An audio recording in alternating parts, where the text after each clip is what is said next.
धारावाहिक डिजिटल हत्याएं। बारिश की बूंदें मुंबई की एक पुरानी इमारत की खिड़की से टकरा रही थी। अंधेरा घना हो चुका था। ऋषि, एक हैकर, अपने 3 मॉनिटरों के सामने बैठा था। स्क्रीन पर कोड की हरी लाइनें तेजी से नीचे दौड़ रही थी। उसका चेहरा चिंता से तन गया था। उसने अपने हेडफोन पर एक आवाज़ सुनी। तुम्हारा काम बहुत अच्छा है ऋषि। अगला पाता है नावी मुंबई का। फाइनल ट्रांजैक्शन के बाद तुम्हारा पैसा तुम्हारे अकाउंट में होगा। कॉल कट गई। ऋषि ने अपना चेहरा हाथों में छुपा लिया। उसे पता था ये सिर्फ पैसे का मामला नहीं था। वो जिस चीज़ की निगरानी कर रहा था वो एक सिल्क वेब, डार्क वेब का एक गुप्त चैट रूम था, जहां अमीर लोग शिकार के लिए बोली लगाते थे।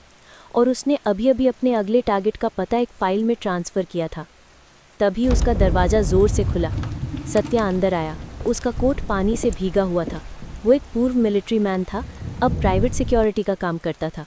उसकी नज़र सीधे ऋषि के डर से सफ़ेद पड़े चेहरे पर पड़ी। क्या हुआ तुझे? सत्या ने कठोर स्वर में पूछा। ऋषि ने हकलाते हुए सब कुछ बता दिया।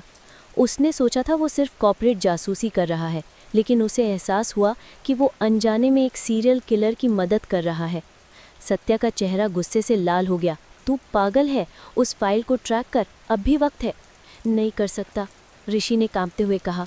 वो लॉक्ड है, ट्रांसफ़र हो चुका है। पता है, नवी मुंबई का सेक्टर 12 एक लड़की। सत्या ने बिना एक पल गवाए अपनी बाइक की चाबी उठाई। तू यहीं रुक, उसका पता और नाम मेरे फ़ोन पर भेज। और हाँ, उस साले के सारे डेटा को हैक कर, जो कुछ भी मिले। बारिश में भीगता हुआ सत्या अपनी बाइक पर सवार हुआ और नवी मुंबई की तरफ भागा।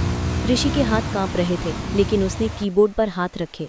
उसने सत्या को पता भेजा और फिर अपना सारा ध्यान उस अज्ञात क्लाइंट को ट्रैक करने में लगा दिया। वो एक डरावना सच उजागर करने लगा। उसके क्लाइंट का नाम था डॉक्टर अजय कपूर, एक प्रतिष्ठित साइकाइट्रिस्ट।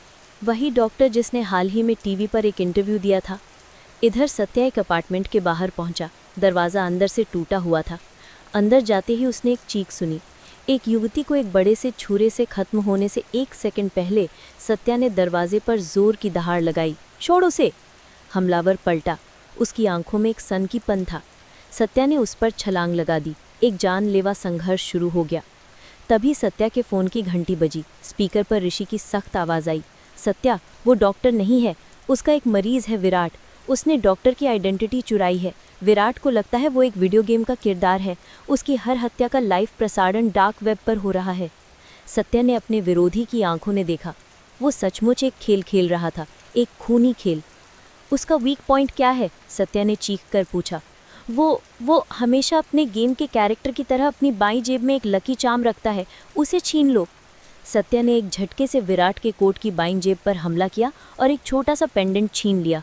जैसे ही पेंडेंट उसके हाथ से गया, विराट की सारी आक्रामकता खत्म हो गई। वो एक डरा हुआ परेशान लड़का बनकर रह गया, जो खुद नहीं जानता था कि वो क्या कर रहा है। पुलिस आ गई और विराट को गिरफ्तार कर लिया। सत्या ने सांस ली। ऋषि अपने कमरे में ने आखिरी एंटर की दबाया। डार्क वेब का वो चैट रूम हमेशा के लिए ऑफलाइन हो गया। उसने अपनी स्क्रीन बंद कर दी और खिड़की से बाहर बारिश को देखने लगा। आज रात वो सो पाएगा।